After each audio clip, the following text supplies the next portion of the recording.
Bem-vindos ao Mediaulas, eu sou o professor Roberval Moraes e nós vamos falar agora da histologia do sistema digestório. Essa é a terceira parte, estamos falando sobre fígado. Se você perdeu as partes anteriores, aqui embaixo tem a playlist para você estar conferindo. Assista tudo na ordem que vai facilitar bem mais o seu entendimento. Então vamos lá, galera. O fígado, anatomicamente, ele é um órgão bem grande. Ele é dividido em 4 porções anatomicamente. Nós temos o lobo hepático direito, o lobo hepático esquerdo, o lobo hepático caudado e o lobo hepático quadrado. Então ele é o segundo maior órgão do corpo humano, ele só perde para a pele em tamanho de órgão, mas ela é inevitavelmente a maior glândula do corpo humano. Então isso é um ponto importante para a gente começar a associar. O fígado, ele é um órgão glandular, ele é uma glândula. Ele tem um componente estrutural, assim como as glândulas que a gente comentou na aula de salivares. Ele tem um parênquima, que é a parte funcional, que vai produzir as suas secreções, que a gente vai chamar de hepatócito.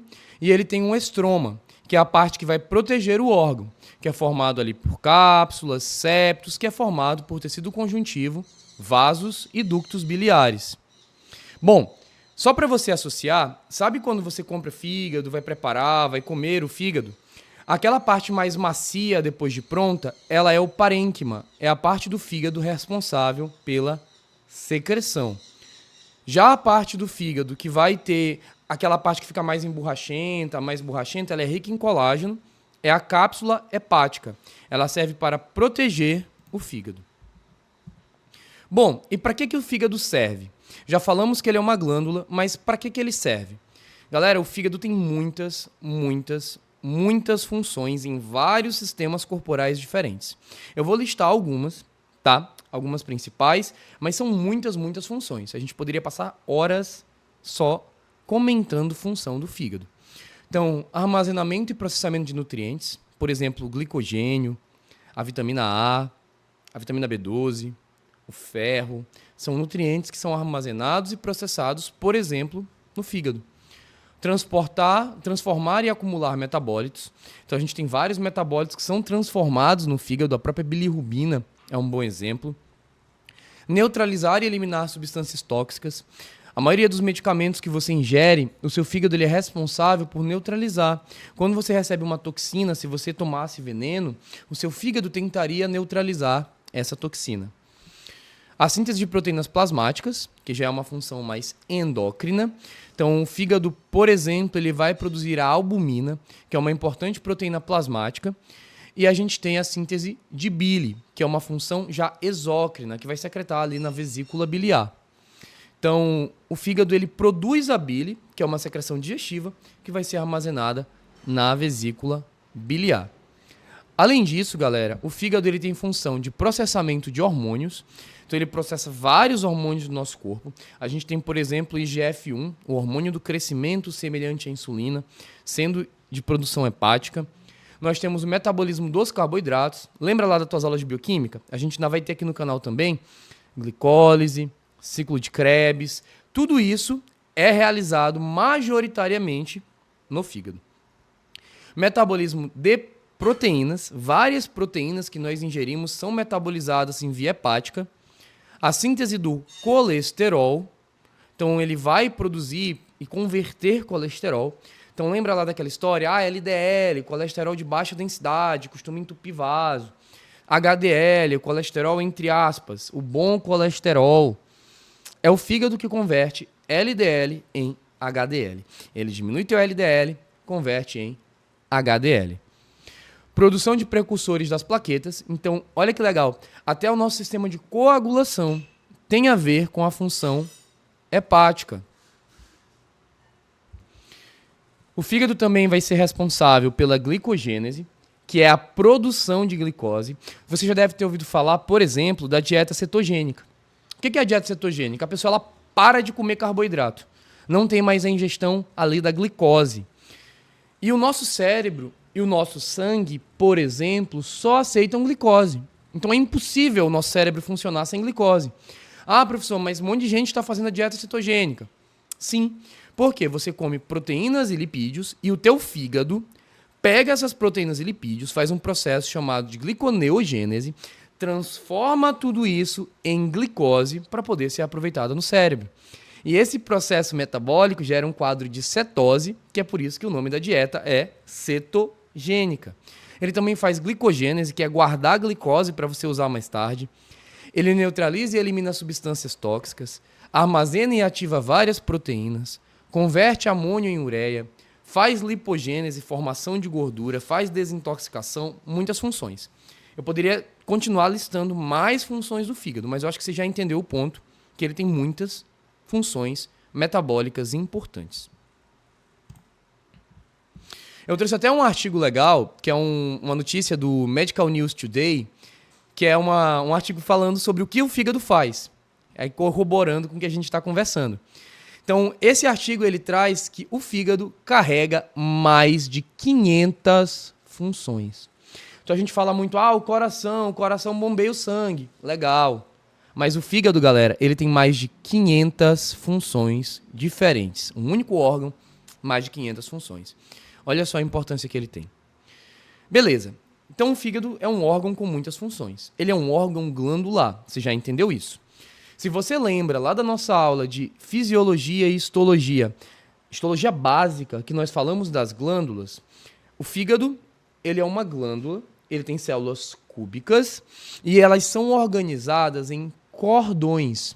A gente chama de cordões em anastomose. Então, tá na dúvida? Volta lá na aula de histologia básica, assiste, entende o que é o cordão em anastomose, volta aqui que você vai entender melhor.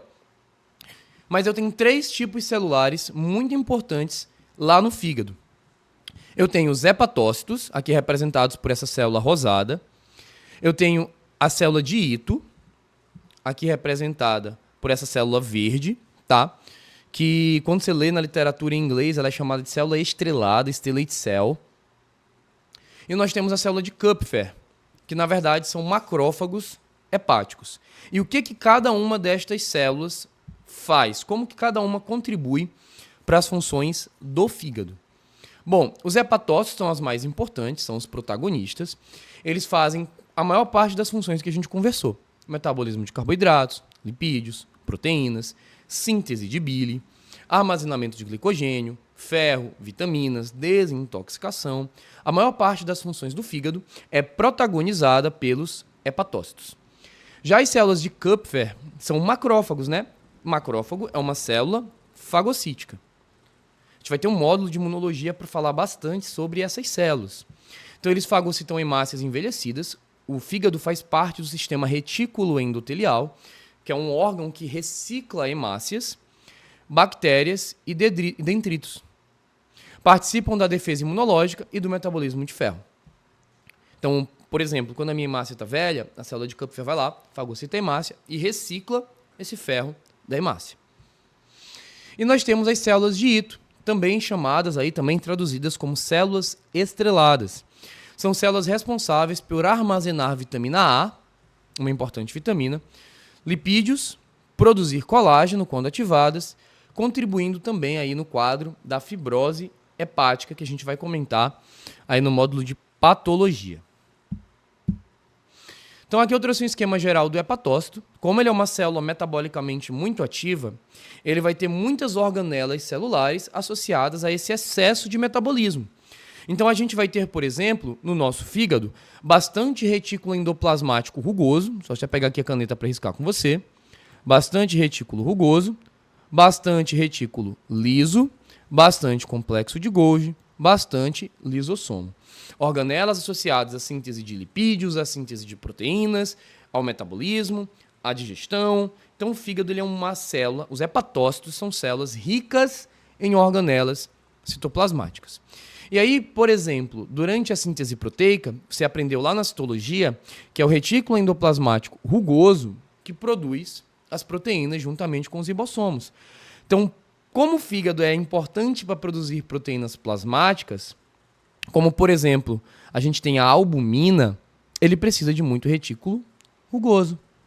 Mas, ao mesmo tempo, ele também tem muito retículo liso.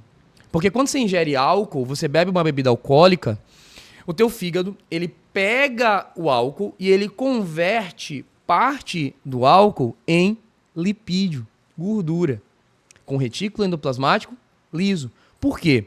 Porque seu corpo quer se livrar de toxinas e gordura é menos tóxico do que álcool. Então o fígado pega o álcool, transforma em gordura, que ele está se desintoxicando. E isso tudo vai acontecendo.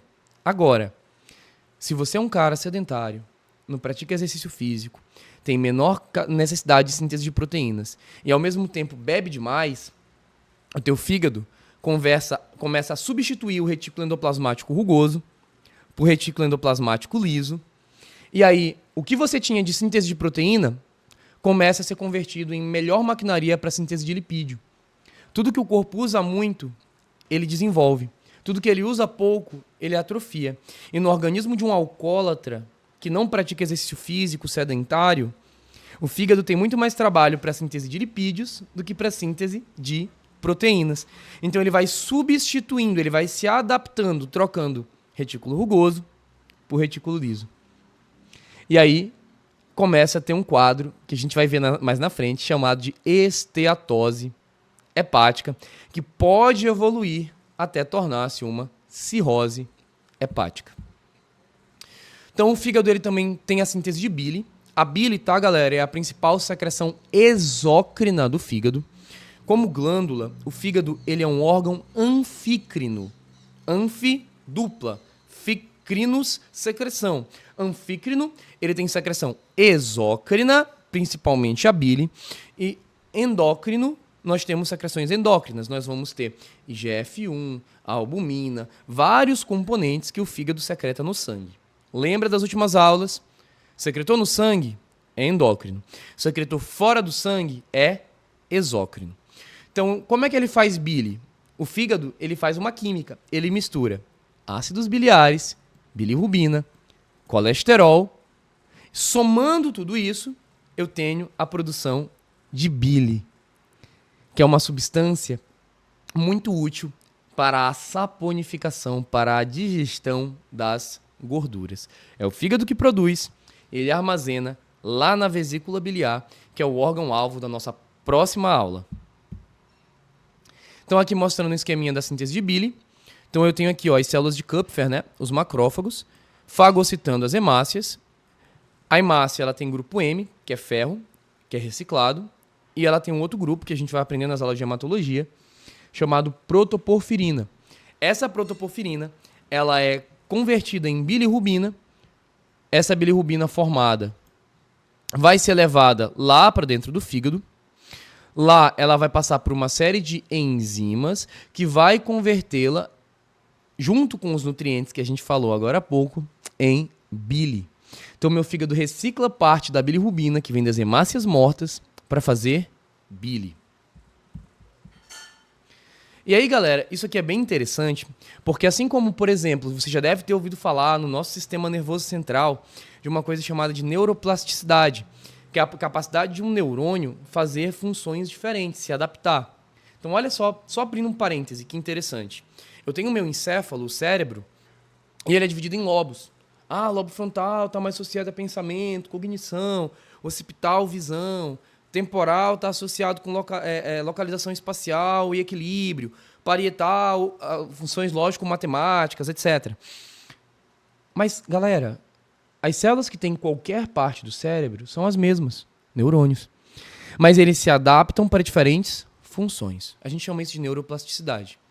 Existe também uma hepatoplasticidade.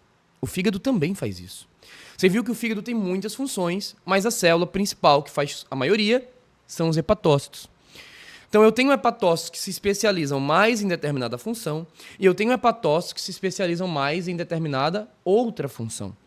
Então eles vão se organizando.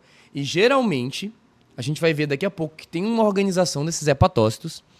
Hepatócitos mais centrolobulares tem mais a ver com enzimas glicolíticas, síntese de ácidos graxos, enquanto que hepatócitos perilobulares tem mais a ver com metabolismo de oxigênio, hormônios extrahepáticos, enzimas de degradação de glicogênio, oxidação de ácidos graxos, que são todos processos que serão estudados melhor na bioquímica, tá bom? É uma disciplina que a gente vai também gravar aqui para o canal. Professor, eu não entendi o que é perilobular e centrolobular. É o que a gente vai falar agora. Então, o nosso fígado, galera, quando a gente olha no microscópio para o fígado, ele é dividido em vários lóbulos, tá? Então é como... Deixa eu pegar aqui a caneta, ó. Você tá vendo aqui, ó. Cada losango desse, cada hexágono desse... Losango não, né, gente? Isso é um hexágono. Cada hexágono desses é um lóbulo hepático. São organizações, olha aqui, aproximando, ó. Trouxe esse aqui, aproximei. Cada quadradinho desse é um hepatócito. São organizações de hepatócitos. E esses hepatócitos, eles se organizam ao redor de vasos sanguíneos. Então vamos dar uma olhadinha nisso aqui de forma mais organizada. Todo lóbulo hepático, ele vai ser organizado e ele vai ter uma coisa que eu chamo de tríade portal. O que é a tríade portal? É uma artéria, ou uma ramificação de artéria, né, que pode ser uma arteríola também, uma veia,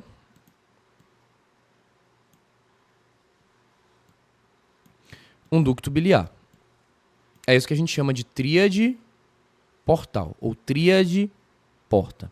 Artéria hepática, veia porta, ducto biliar. Todo lóbulo vai ter passando por ele esses três componentes. Por quê? Porque o fígado ele faz secreções exócrinas que ele joga no ducto biliar. Lembra, sinos e ductos são glândulas exócrinas. E ele tem secreções endócrinas que ele vai jogar no sangue, nas artérias e nas veias. Então, tríade portal, artéria hepática, veia porta, ducto biliar. Isso é muito importante, tá, galera? Guardem essas informações com vocês. Então, vamos lá. Quando eu penso na lobulação hepática, eu vou ter organizado aqui, ó, os meus lóbulos hepáticos ao redor dessa tríade portal. Nós temos aqui um lóbulo hepático clássico, que é esse formato aqui de hexágono, tá? É isso aqui a gente já chama de lóbulo hepático clássico. E esses lóbulos clássicos sempre se organizam ao redor de uma tríade porta. E esse conjunto completo eu chamo de lóbulo portal. Tá bom? Essa estruturação das três zônulas que a gente vai comentar vão formar os acinos hepáticos. Eu tô falando mais devagar, galera, para você ter tempo de anotar, de assimilar isso aqui. Então, lóbulo hepático clássico, conjunto de hepatócitos, formando essa estrutura hexagonal. Lóbulo hepático portal, conjunto de lóbulos clássicos que se organiza ao redor da tríade porta. O que é a tríade porta? Artéria hepática, veia porta, ducto biliar. Artéria e veia levam a secreções endócrinas, ductos biliares levam a secreção exócrina. Dentro de um túbulo desse, a gente tem divisões histológicas em zônulas. O que são essas zonas? Eu tenho a zona 1, representada aqui, ó, que é a zona periportal. Lembra? Periportal, próximo dos vasos, próximo da tríade porta. Periportal. Os hepatócitos vão ter funções associadas principalmente ao metabolismo de glicogênio e proteínas plasmáticas. Galera, eu sei que é muita coisa, então eu vou te dar um macetezinho para te ajudar. Vamos lá. O hepatócito está perto do vaso sanguíneo. O que vai para o vaso sanguíneo? Proteínas plasmáticas, que compõem o sangue, e oxigênio, não é isso que tem no vaso? Quais fontes metabólicas precisam de oxigênio? O glicogênio, a glicose, outras vias. Então, esses hepatócitos, que estão mais próximos dos vasos sanguíneos, aproveitam por estar próximos dos vasos sanguíneos e fazem metabolismos mais associados a componentes do sangue. Glicose, oxigênio, beleza? Metabolismos que precisam de oxigênio, que tem a ver com glicose, que tem a ver com proteínas do sangue, são mais realizados periportal. A gente tem uma zona intermediária, que é uma zona de transição entre os dois tipos de lóbulos, e nós temos a zona 3, que já são mais centrolobulares. São regiões que têm menos acesso ao sangue, então tem menos acesso ao oxigênio, à glicose. Então o que eles fazem? Eles fazem principalmente metabolismo anaeróbico, que não depende de oxigênio. Por exemplo, a desintoxicação. Então, perilobular, metabolismos que têm a ver com sangue, está perto do sangue. Albumina, glicogênio e outros. Centrolobular, no centro do lóbulo, mais distante do vaso sanguíneo, tem menos oxigênio. Metabolismo anaeróbico, principalmente desintoxicação. Beleza? Aqui é mais uma imagem mostrando para vocês, uma imagem real dessa vez. Então aqui, ó, a gente tem um lóbulo hepático clássico, onde eu estou circulando. Você vê claramente aqui as divisões de vários lóbulos clássicos. Esses 3 lóbulos clássicos juntos se organizam em um lóbulo portal, porque aqui no meio eu tenho a tríade porta. Mas centrolobular eu tenho metabolismo anaeróbico. Mas periportal eu tenho um metabolismo mais aeróbico, metabolismo que depende de glicose, que depende de oxigênio. Não tente decorar. É difícil de decorar tudo isso. Entenda. Perto do oxigênio, metabolismos que têm a ver com oxigênio. Longe do oxigênio, metabolismos que não têm a ver com oxigênio. Se você entender e tiver uma boa base, acabou. Você sabe responder isso sem se preocupar em decorar um monte de coisa. A área da saúde, galera, ela é uma área interconectada. Não funciona decorar. Minha memória é horrível. Como é que eu lembro dessas informações? Porque eu faço associações. Eu entendo como elas acontecem e a gente explica. Se você entender assim, fica bem mais fácil de você levar isso para o resto da sua vida e não apenas decorar para fazer uma prova e depois esquecer de tudo. Isso pode ser útil na tua vida profissional e é importante que você aprenda. Por isso a importância, tá, galera, de você seguir as aulas na sequência. Se você chegou de paraquedas nessa aula, não tem base de histologia básica, não tem base de fisiologia, não tem outras bases, vai ser difícil mais de entender. Volta lá, tem as playlists aí no canal, assiste histologia básica, faz na ordem. Essa é histologia sistêmica, ela é para ser assistida depois da básica. Não tem uma boa base de histologia? Assiste a básica, aprende os tecidos básicos, aí vem para cá e aprende, tá bom? Vamos lá. Então aqui uma imagem muito bacana, galera. Ó, claramente o que eu estava desenhando para vocês. Você percebe que eu tenho vários lóbulos hepáticos. E aqui onde tem esses espaços maiores é onde vai passar a tríade portal. As veias, a veia porta, a artéria hepática, os ductos biliares, tá bom? Então a gente vai ter essa organização hepática. Passamos dessa parte, agora a gente precisa trabalhar a circulação hepática. O que é circulação hepática? É a maneira como o sangue circula no fígado. Ah, professor, isso é aula de sistema cardiovascular. Sim. A gente vai ter, nosso próximo assunto é sistema cardiovascular, tá? Depois que a gente terminar de digestório. Mas a circulação do sangue no fígado ela é diferente de todo o resto do corpo humano. O fígado, galera, ele é um órgão muito importante. Ele tem uma íntima relação com o sangue. Então, a circulação sanguínea no fígado ela funciona de forma diferente do restante do corpo. E a gente precisa entender isso para que a gente possa entender algumas patologias hepáticas. Para que a gente possa compreender por que se eu tenho uma insuficiência cardíaca congestiva, eu fico todo inchado. Ah, professor, isso é coração. Não. Tem a ver com o fígado. Por que quando você tem pressão alta, você fica retido de líquido? Tem a ver com o fígado. Então a gente precisa entender bem a circulação hepática. Então vamos lá. O sangue chega no fígado através da artéria hepática. Então isso é padrão, né? O sangue chega nos órgãos através das artérias e ele sai pelas veias. Só que no fígado ele chega pela artéria hepática e como costuma ser o sangue arterial, ele é um sangue oxigenado.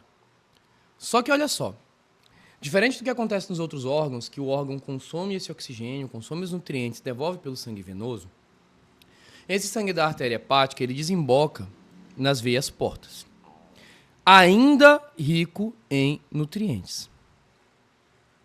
Uma veia rica em nutrientes. Então ele chega aqui ainda rico em nutrientes. Essa veia porta, ela distribui o sangue pelos hepatócitos, que vão ser utilizados para metabolismo, para fazer as funções do fígado. O fígado vai acrescentar, modificar muita coisa nesse próprio sangue. E aí ele sai pela via cava inferior. Então, olha só, artéria, veia, veia. Geralmente é artéria e veia. Acabou.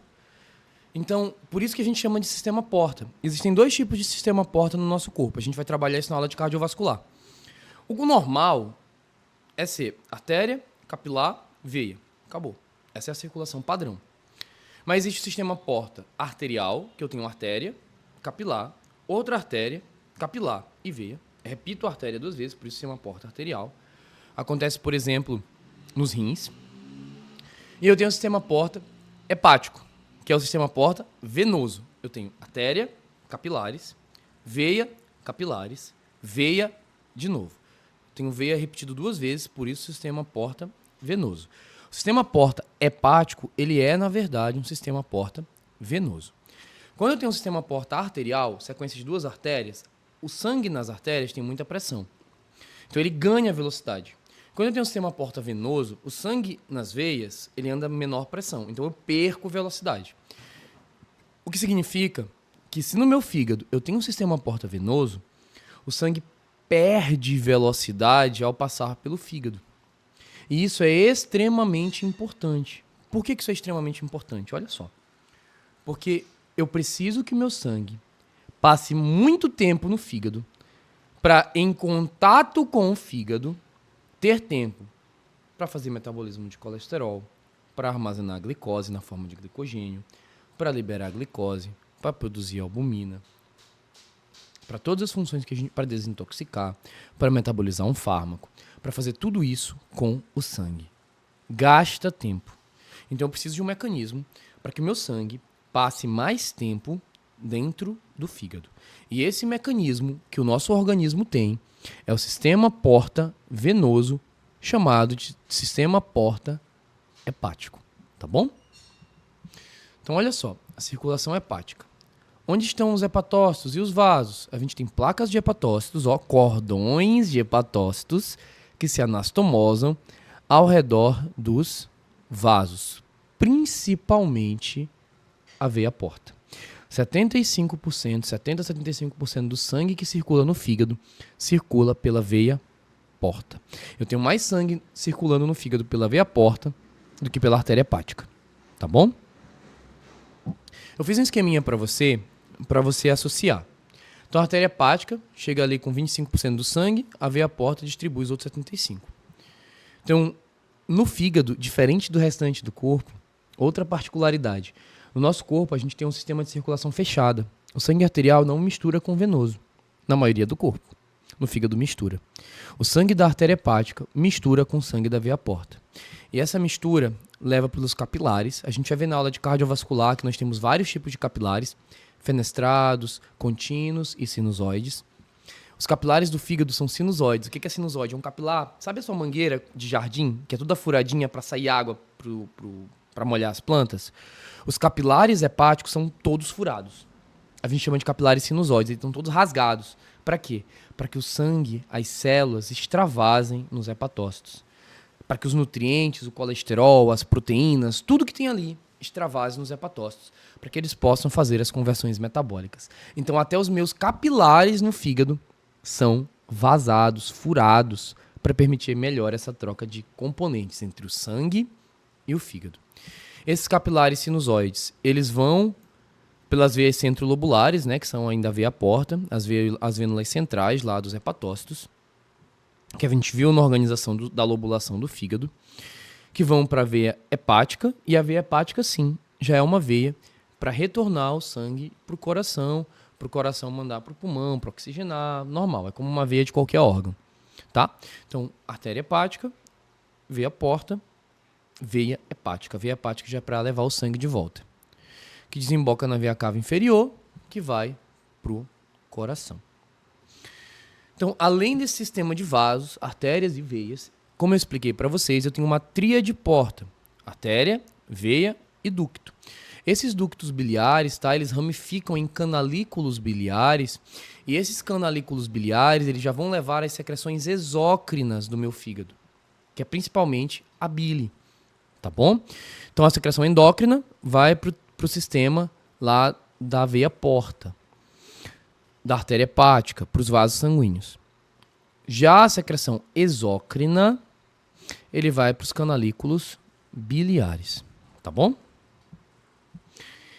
E aí, como isso tudo se organiza? Se eu aproximar bastante, for olhar na microscopia eletrônica, como que isso tudo se organiza? Eu tenho 3 espaços importantes perto dos meus hepatócitos. O espaço de Disse, o espaço de Moll e o canal de Herring. Preste atenção. Espaço de Disse separa o domínio basolateral dos hepatócitos da circulação. Ou seja, é nesse espaço de Disse que eu vou ter secreções sendo produzidas que serão liberadas de via endócrina. Então, os hepatócitos, eles têm ali entre eles um espaço, tem um pequeno espacinho entre eles, eles vão secretando a secreção endócrina neles, nesse espaço. Esse espaço de Disse leva esta secreção até os vasos linfáticos, tá? A gente tem um espaço chamado espaço de Moll, e o espaço de Moll, ele é um espaço que une vários espaços de Disse. Ele já vai conectar nos vasos linfáticos. Para quê? Para remover o excesso de líquido da circulação hepática. Derramando sangue, como a gente viu lá, pelos capilares sinusoides, derramando componentes, derramando plasma, acumula muita água no fígado. E eu preciso de um sistema eficiente para drenar essa água, senão o meu fígado fica inchado, cheio de água. Então o espaço de Disse recolhe essa secreção, leva para o espaço de Moll. O que é conveniente vai para os vasos sanguíneos, o excesso de líquido vai para os vasos linfáticos. E nós temos também o canal de Herring. O canal de Herring, galera, é o espaço onde os hepatócitos secretam a secreção exócrina, que vai levar para os canalículos biliares, que vai levar para o ducto biliar, levando para a vesícula e para os demais órgãos que o fígado tem competência para secretar secreções exócrinas. Então, espaço de Disse, o espaço que fica entre os hepatócitos para secreção endócrina, espaço de Moll reúne essa secreção dos espaços de Disse. O que é conveniente levar para o sangue? Secreção endócrina é levado. O que é líquido vai para os vasos linfáticos. Já o canal de Herring, ele vai levar a secreção exócrina lá para os ductos biliares. Aqui eu trouxe um esqueminha do metabolismo da bilirrubina, que vai formar a bile, né? Um mecanismo muito importante. Ah, professor, por que quando eu tenho um problema no fígado, eu tenho icterícia, eu fico amarelado, eu fico com um acúmulo de bile? A bile, galera, ela não vem necessariamente do fígado. A bile, ela é produzida ali pela secreção. Então, a bile ela vai ser produzida pela morte das minhas hemácias. Ela é metabolismo de... Oh, desculpa, galera, eu enrolei aqui na descrição. Vou até fazer um corte. Vamos lá. A bilirrubina... Tô falando bile, mas é bilirrubina, tá, galera? A bilirrubina, ela é produzida pela morte das hemácias. Ela é produto de metabolismo de hemácia. A hemácia tem uma proteína chamada protoporfirina, que ela é convertida em bilirrubina. Só que o fígado ele é responsável por pegar essa bilirrubina, aqui, ó, e conjugar para que ela seja liberada. Então ele conjuga em coprobilinogênio e urobilinogênio. Coprobilinogênio vai ser eliminado nas fezes, dá a coloração mais escura para as fezes, e urobilinogênio é eliminado pela urina. Então aqui, ó, urobilinogênio, tá? E a gente tem o coprobilinogênio. Se eu tenho um problema hepático e meu fígado não dá conta de fazer essa conversão de bilirrubina, que é uma excreta, sobra bilirrubina no meu sangue e eu fico ictérico, beleza? E aí eu quero só trazer para vocês que eu também tenho um conjunto de angiopatias, patologias dos vasos sanguíneos do fígado. Então eu tenho a insuficiência cardíaca congestiva. Então, por exemplo, as veias cava inferior e hepática não possuem válvulas. Então, toda veia, praticamente, tem válvulas para evitar refluxo de sangue. A veia cava inferior e a veia hepática não possuem. Então, se eu tiver um aumento de pressão central, como na insuficiência cardíaca congestiva, eu tenho uma pressão demais, eu não tenho válvula, eu tenho regurgitação, refluxo de sangue por fígado. E aí eu vou ter hepatomegalia. O meu fígado vai aumentar de tamanho por excesso de líquidos, que leva a um quadro de hipertensão portal, que pode ser causado por uma obstrução desses ductos, uma ascite, como acontece, por exemplo, na leishmaniose. Eu tenho carcinoma de pâncreas, que é um carcinoma da cabeça de pâncreas que obstrui as fluxo biliar e também causa essa angiopatia hepática. E aqui eu trouxe para vocês uma tabelinha das principais causas de hipertensão hepática. Deixa eu só diminuir aqui meu rosto. Pronto. As principais causas de hipertensão hepática, para que a gente possa comentar. Então eu tenho hipertensão pós-hepática, pós-sinusoides, que acontece nos sinusoides, pré-sinusoides e pré-hepática. A consequência de tudo isso vai ser uma hepatomegalia, o aumento do fígado por acúmulo de líquido no fígado. Pré-hepática, por exemplo, trombose de veia porta ou esplênica. Pré-sinusoides, esquistossomose, né, que causa a barriga d'água. Por que causa a barriga d'água? Por que você incha? Porque acumula líquido no fígado. Eu sobrecarrego os canalículos que vão levar lá o sistema de Henry, né, o sistema porta, que vai levar lá para os vasos linfáticos. Sobrecarrego os meus vasos linfáticos. Sobrecarregando os vasos linfáticos, eu tenho um acúmulo de líquido. Eu fico inchado, fico com ascite, barriga d'água, o meu fígado aumenta, retenção de líquido. Que é um quadro da esquistossomose, por exemplo. Abuso de álcool, pós-sinusoides, doença veno-oclusiva, toxicidade por excesso de vitamina A, pós-hepática, doença de Budd-Chiari, que é uma trombose de veias hepáticas. Então eu trouxe aqui para você consultar, tá bom? Tira um print, dá uma estudada. Aqui eu trouxe um metabolismo do álcool também, que é um importante metabolismo do fígado. Então, resumidamente, o fígado, os hepatócitos, eles vão converter o etanol, o álcool, em acetaldeído. Tá? Esse acetaldeído ele vai causar lesão nos hepatócitos, eu vou ter excesso de H+, mas a gente passa por um conjunto de enzimas que chama citocromo P450. Essas enzimas vão tentar reduzir o álcool, desintoxicar o álcool, né? É uma detoxificação. Vai gerar o acetaldeído, que depois, tudo isso, uma parte vai ser convertido em gordura para desintoxicar, para que evite neurotoxicidade alcoólica. Então o fígado se sacrifica para evitar a toxicidade no sistema nervoso.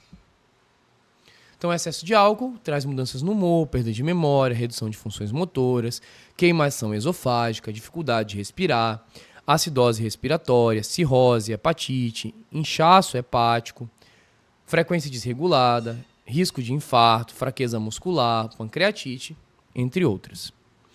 E aí, galera, esse acúmulo de gordura no fígado que a gente está comentando, ele vai levando a quadro de acúmulo de gordura, que a gente chama de esteatose hepática. Galera, eu peço desculpa pelos ruídos, tá? Tá vindo bastante ruído aqui dos vizinhos. Eu não tô conseguindo isolar aqui no microfone. Então, eu peço que vocês peço desculpa para vocês aí por esse excesso de ruído na aula. Essa esteatose hepática vai evoluindo, grau 1, grau 2, grau 3, começa a ter acúmulo de tecido fibrótico, vai gerando fibrose. E aí, quando isso está irreversível, muito grave, eu troquei a produção de proteína hepática, eu troquei retículo rugoso por retículo liso. Lembra que eu comentei lá no comecinho? Eu tenho um quadro de cirrose. Então, sim, uma esteatose hepática pode evoluir para fibrose hepática, que pode evoluir para cirrose hepática. E aí eu trouxe para vocês as diretrizes médicas de acompanhamento da esteatose hepática. Você pode apontar seu celular para o QR Code, que vai abrir as diretrizes médicas para você, médico, tratar esteatose hepática. Então, eu tenho a doença hepática esteatótica, tá? A gente tem aqui os parâmetros proeminentes.